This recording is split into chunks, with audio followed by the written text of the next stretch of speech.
ఆయన మీద ఫిర్యాదు చేయడానికి వెళ్ళాడు. ఆయనకి ఆశ్చర్యం వేసింది, ఏమిటి ఇలాగా అని చెప్పి. ఆయన మనసులో మాట ఉండలేక ఆయన ఉమర్ ఫారూక్ రలియల్లాహు తఆలా పైకి వచ్చాక, ఏమిటి మీరు ఖలీఫా ప్రపంచాన్ని ఇస్లాం తీసుకొచ్చి ఏడుతున్నారు, ఒక స్త్రీని మీ భార్యను బతిమారుతున్నారు ఏమిటి అంటే ఉమర్ ఫారూక్ ఒకటే చెప్పారు, చూడయ్యా, భార్య అంటే చిన్న మాట కాదు.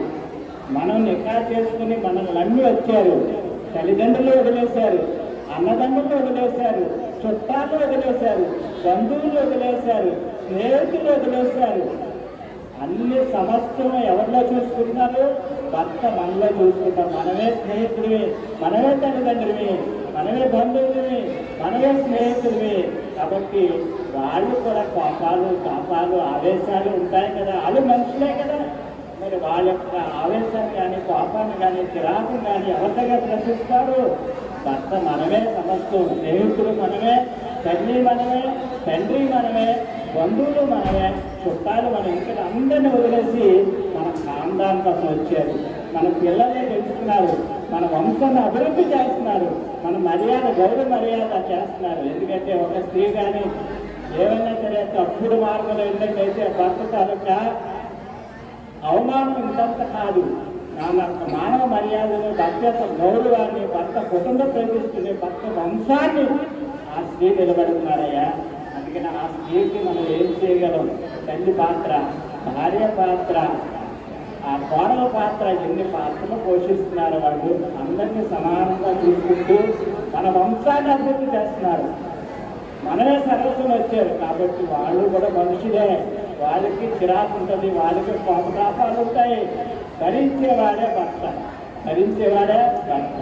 అల్లాహ్ తాలా ఖురాన్లో కూడా ఏం చెప్పాడు? సూరా నిసా, సూరా బకరాలో కూడా స్త్రీ ఒకవేళ భర్తకి ఏమైనా సరే అసౌకర్యంగా ఉన్న పనులు ఏమైనా చేస్తున్నాయి, అందులో ఏదైనా మేలుంది. ఎందుకంటే ఉదాహరణకి వాళ్ళు తెలుసాగా పైకి వెళ్ళి ఫ్రెండ్స్తో బోర్డు ఖర్చు పెట్టేశారు. పెద్ద హోటల్కి వెళ్ళి టిఫిన్లు, టీలు అవన్నీ ఫ్రెండ్స్తో వ్యాప్తి చేసుకుంటారు.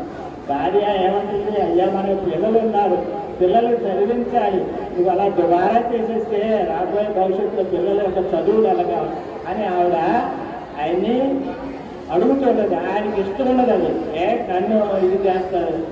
కానీ ఈవిడేమిటి? నా పిల్లలు బాగోవాలి, నా భర్త వేస్ట్ చేయకూడదు, నా పిల్లలకు మంచి భవిష్యత్తు ఉండాలి, రాబోయే కష్టకాలంలో ఒక చేయి అవ్వకుండా 4 డబ్బులు వెనకేసుకోవాలి అని ఆ తాపత్రంతో ఆడవాళ్ళు భార్య భర్తని కంట్రోల్ చేస్తారు. ఆడికి కంట్రోల్ చేస్తారు. కానీ అల్లాహ్ తాలా ఖురాన్లో ఏం చెప్తున్నాడు? ఇందులో ఏదో మేలుంది, ఇందులో మీకు మేలుంది అంచేత మీరు దాన్ని అనుభవించండి. అల్లాహ్ తాలా ఖురాన్లో స్పష్టంగా చెప్తున్నాడు.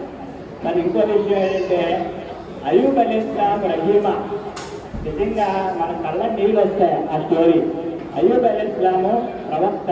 ఆయన ఎంత కోటీశ్వరుడంటే ఆయనకున్నంత ధనము, సంపద, పశు సంపద, ఇంట్లో దగ్గర 2,000 మంది పనివాళ్ళు పనిచేస్తుండేవారు.